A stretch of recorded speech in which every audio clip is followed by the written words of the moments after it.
magandang hapon. Ayan si baby. Wala pa daw pangalan, pinag-iisipan pa nila.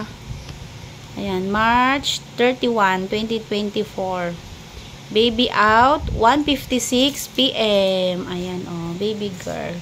Ruiz. Baby girl, Ruiz. Ayan si baby.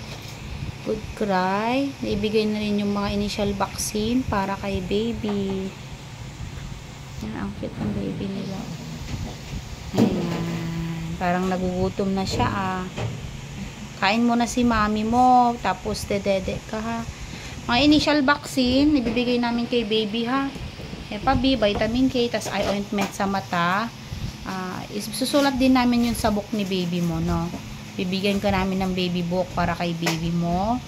Nakasulat lahat doon kung ano yung mga initial vaccine na ginawa na kay baby, ha.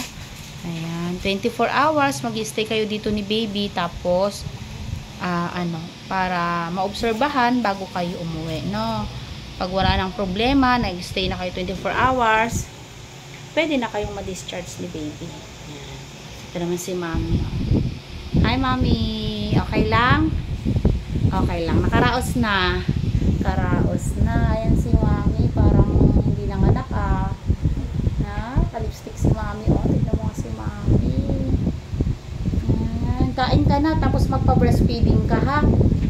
Maganda ang breastfeeding. Kailangan kasi breastfeeding para hindi sakitin si baby, no. Ayan. Congratulations. Karaos ka na. Ayan. Family planning ang susunod, ha. Ayan. Gamit ka ng family planning, no. Ayan, congrats sa inyo ni baby. Ayan si baby at saka si mami. Ayan, tatakpan siya ng ano, oh. Ay, tatakpan ikaw. Ayan, congrats sa inyong dalawa.